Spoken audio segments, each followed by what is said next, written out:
यह कहानी नीलम और विकास की है। नीलम अपनी शादी के 1.5 महीने बाद ही विधवा हो जाती है और उसके जीवन में अचानक ही पतझड़ आ गया था। नीलम को ऐसा लगता था जैसे वह संसार की सबसे बदनसीब औरत है। उसकी आंखों के आगे उसका अंधेरे जैसा भविष्य हमेशा घूमता रहता था। नीलम के घर में सिर्फ उसकी बूढ़ी माँ थी और नीलम के पति के गुजरने के बाद नीलम के पिता भी इस दक्त में गुजर जाते हैं। एक बड़ा भाई था, लेकिन वो तो सबसे मुंह मोड़कर अपनी पत्नी को लेकर कहीं और रहने चला जाता है। इसलिए अब नीलम को लगता था कि जिंदगी में कभी भी खुशी उसके दरवाजे पर दस्तक नहीं देगी। इधर विकास की बात करते हैं। विकास की शादी 2 साल तक तो अच्छी चल रही थी, लेकिन फिर उसकी पत्नी का किसी और के साथ चक्कर चलने लगा और वो उस दूसरे आदमी के साथ खुलेआम अय्याशी करने लगी। फिर कुछ ही दिनों में उसने विकास को तलाक देकर दूसरे आदमी से शादी कर ली। विकास अपनी पत्नी से बहुत प्यार करता था, लेकिन तलाक होने के बाद वह अपनी पत्नी के बिना बिल्कुल ही अकेला सा हो गया और अपनी सुनसान वीरान जिंदगी अकेला ही काटने लगा।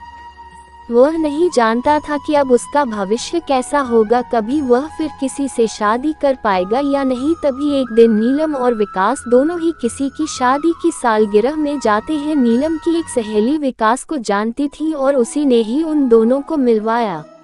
विकास से मिलकर नीलम को अच्छा नहीं लगा, क्योंकि विकास अपनी पत्नी के बारे में नेगेटिव बातें कर रहा था और यह सुनकर नीलम को विकास पर गुस्सा आ रहा था कि वह औरत के बारे इतना गलत कैसे बोल सकता है।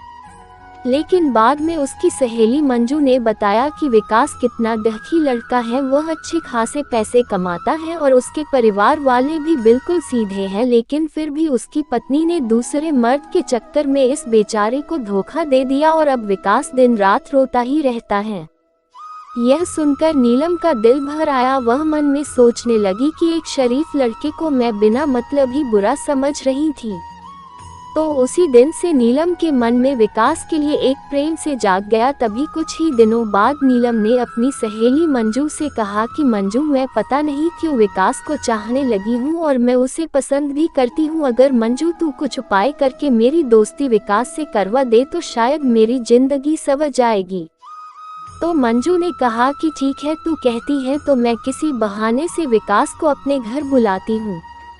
मैं उसे तेरी सारी कहानी पहले ही बता दूंगी, फिर तू भी आ जाना, आगे तुम दोनों की किस्मत। तभी मंजू अपने जन्मदिन का बहाना करके विकास को अपने घर बुलाती है और मंजू विकास को नीलम की बीती हुई सारी बात बताती है और वो उससे ये भी बताती है कि शादी के 1.5 महीने में ही नीलम विधवा हो गई थी। विकास को नीलम का ऐसा हाल देखकर उसे बहुत दुख होता है। तभी विकास नीलम से मिलता है और उसे समझता है वाकई में नीलम एक बहुत दुखी लड़की थी। अब विकास ये तय कर लेता है कि वो नीलम का सहारा बनेगा। नीलम को भी विकास दिल से बहुत ही पसंद था और दोनों ही बाहर भी मिलने लगे ताकि वो एक दूसरे को सही से समझ सकें।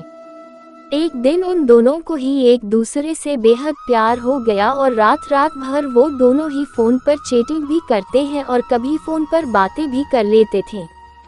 विकास बहुत ही रोमांटिक लड़का था। वह अपनी बातों से नीलम का दिल जीत चुका था। नीलम को भी विकास के मुंह से अपनी तारीफ सुनना बहुत ही अच्छा लगता था। दोनों ही हर रविवार को मिलते थे, पार्क में घूमने जाते थे और कभी कभी रात को होटल में डिनर करने भी चले जाते थे। तभी एक दिन नीलम विकास को अपने साथ अपने घर ले गई और उसे अपनी माँ से मिलवाया।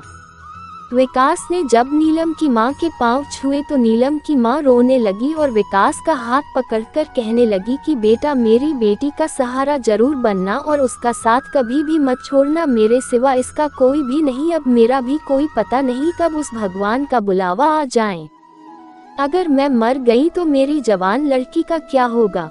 ये सुनकर विकास की भी आंखों में आंसू आ गए और नीलम भी खूब रोने लगी। तभी विकास ने कहा कि माँ जी, आप बिल्कुल चिंता न करें, नीलम का मैं मरते दम तक साथ नहीं छोड़ूंगा और आपको भी कुछ नहीं होगा और आपकी बेटी का मैं जिंदगी भर ही ख्याल रखूंगा। ये सुनकर नीलम की माँ और नीलम को बहुत ही अच्छा लगा और नीलम विकास का हाथ अपने गालों पर लगाकर रोती है। तभी एक दिन दोनों ही पार्क में बैठे थे तो नीलम ने कहा कि विकास, तुम अपने घर वालों से मुझको कब मिलवाओगे। विकास ने बात टाल दी और उससे प्यार भरी बातें करने लगा और कहा, नीलम मैं तुम्हारे बिल्कुल नज़दीक आना चाहता हूँ, बोलो तुम मुझे अपने करीब कब आने दोगी। लेकिन नीलम विकास को अपने करीब आने से मना करती है, मगर फिर भी थोड़ा बहुत वो दोनों प्यार कर ही लेते हैं। तभी नीलम की सहेली मंजू ने नीलम के कान भरना शुरू कर दिए। उसने कहा कि नीलम लड़कों पर इतना जल्दी भरोसा नहीं करते, तू तो सीधी साधी है। विकास को अपनी माँ से भी मिला दी, लेकिन विकास ने तुझे किसी से मिलवाया, कहीं ऐसा न हो कि वो तुझे इस्तेमाल करके न छोड़ दे। यह सुनकर नीलम के कान खड़े हो गए और वह सोचने लगी कि कहीं विकास मुझे धोखा तो नहीं दे रहा। उधर विकास ये सोच रहा था कि मैं नीलम को अपने घर कैसे लेकर आऊं। मेरा घर बिल्कुल छोटा सा है और मैं उसे अभी नहीं बताऊंगा कि उसके लिए मैंने एक घर बुक कर लिया है और 50,000 जमा भी करवा दिए हैं और बाकी की मैं बैंक से किश्त बनवा लूंगा। एक महीने बाद विकास का जन्मदिन था। विकास ने सोचा मेरे जन्मदिन पर ही नीलम को सरप्राइज दूंगा और तभी नीलम और उसकी माँ को भी घर बुला लूंगा। उसी दिन नीलम से शादी की सारी बात करके उसे सगाई की रिंग भी पहना दूंगा, क्योंकि नीलम के परिवार में और कोई नहीं है, इसलिए सारा कार्यक्रम नीलम और उसकी माँ के सामने ही हो जाएगा। अगले दिन नीलम विकास को फोन करती है और गुस्से में कहती है कि तुम अपने घर वालों से मुझे कब मिलवाओगे। विकास फिर से बात को टालते हुए बात को पलट देता है। अब नीलम का शक और भी बढ़ जाता है। तभी नीलम विकास से कहती है, तुम्हारे बैंक में कितने पैसे हैं, मुझे अपना बैंक बैलेंस दिखाओ। लेकिन विकास ने बैंक बैलेंस दिखाने की बात भी टाल दी, क्योंकि सभी पैसे उसने मकान के ब्याने में दे दिए थे और उसके अकाउंट में यही कोई 8 से 10 हजार ही पड़े थे। नीलम का शक अब बढ़ता ही जा रहा था और वो ये सोच लेती है कि विकास वाकई में मेरा इस्तेमाल कर रहा है और वो मुझसे शादी भी नहीं करेगा, इसलिए नीलम विकास का फोन तक उठाना बंद कर देती है। इधर विकास एंगेजमेंट की सारी तैयारी कर चुका था। बातों ही बातों में उसने नीलम की अंगूठी का भी नाप ले लिया था और नीलम को इसका पता भी नहीं चला था। विकास ने नीलम की तरफ से खुद की भी अंगूठी बनवा ली थी ताकि नीलम की मां का कोई भी खर्चा न हो सके। विकास ने किसी से थोड़ा कर्जा लेकर नीलम के लिए साड़ी और उसका सारा सामान खरीद लिया था और उसकी मां के लिए भी एक सुंदर साड़ी खरीद ली। अब विकास ने सबको यह कह दिया कि मेरे जन्मदिन वाली रात को मेरी सगाई नीलम से है और उसके घर में भी उसने सबको बता दिया था। सारी तैयारी हो चुकी थी। तभी एक दिन विकास ने नीलम को 3 बार कॉल किया, मगर नीलम ने उसका फोन गुस्से में उठाया और कहा कि क्या बात है, जल्दी कहो। तो विकास ने कहा, कल शाम को 5 बजे तुम और तुम्हारी माँ को मैं लेने आ रहा हूँ। तो नीलम ने कहा कि मुझे कहीं भी नहीं जाना। तो विकास ने कहा कि नीलम कल मेरा जन्मदिन है। विकास ये बताया, लेकिन फिर भी नीलम ने विकास को जन्मदिन की बधाई नहीं दी।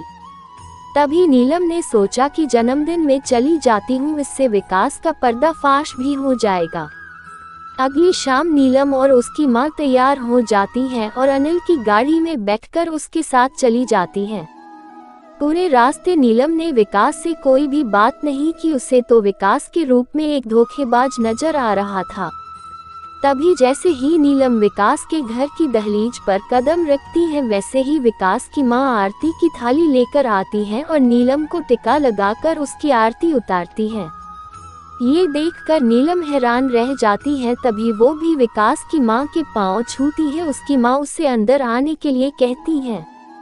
सभी लोग खड़े थे, विकास के बड़े भाई भाभी, विकास के भतीजा भतीजी और विकास की माँ व भोले भाले उनके बाबूजी। सभी लोग नीलम और उसकी माँ का स्वागत करते हैं और बैठने के लिए कहते हैं। अब विकास का जन्मदिन भी बन जाता है। उसके बाद नीलम जाने के लिए कहती है तो विकास की माँ कहती है कि बहू, तुम्हें जाने के लिए नहीं बुलाया है, हमेशा के लिए यही रखने के लिए बुलाया है। नीलम समझ नहीं पाती। तभी विकास की बड़ी भाभी 2 फूलों की माला और एक प्लेट में 2 अंगूठी लेकर आती है। ये देखकर नीलम विकास की तरफ बड़े ही आश्चर्य के साथ देखती है। तभी विकास एक अंगूठी नीलम के हाथ में रख देता है और कहता है, आज हमारी एंगेजमेंट है नीलम, और इस बात के लिए मैं तुम्हें सरप्राइज करना चाहता था। तुम्हें ये रिश्ता मंजूर है ना? नीलम रोने लग जाती है और मन में ये सोचती है कि मैंने किस लड़के पर शक किया। अनिल ने नए मकान के कागज भी नीलम के हाथ में रख दिए और कहा कि नीलम, ये मकान मैंने तुम्हारे लिए लिया है क्योंकि हमारा ये घर थोड़ा छोटा है ना। इसलिए नीलम की आंखें अब अपने आंसुओं को रोक ही नहीं पा रही थी। तभी नीलम ने मकान के कागज अपनी सास के हाथ में रखते हुए कहा कि मां जी, मुझे तो इसी घर में रहना है आपके साथ, मुझे नया मकान नहीं चाहिए। इस बात से घर के सभी लोग खुश हो जाते हैं। तभी विकास कहता है कि नीलम, तुम्हारी माँ भी हमारे साथ ही रहेगी, भला वो अकेली कैसे रह पाएगी। ऐसा करते हैं, जो मकान मैंने लिया है वो पास में ही है, माँ को तुम वहीं शिफ्ट कर दो ताकि तुम अपनी दोनों माँ को संभाल सको। अब सब कुछ ठीक हो गया था। कहा नीलम एक शक की वजह से सब खत्म करने जा रही थी। ये गलती उसे बहुत महंगी पड़ने वाली थी, मगर नीलम ने विकास के घर जाकर अच्छा ही किया।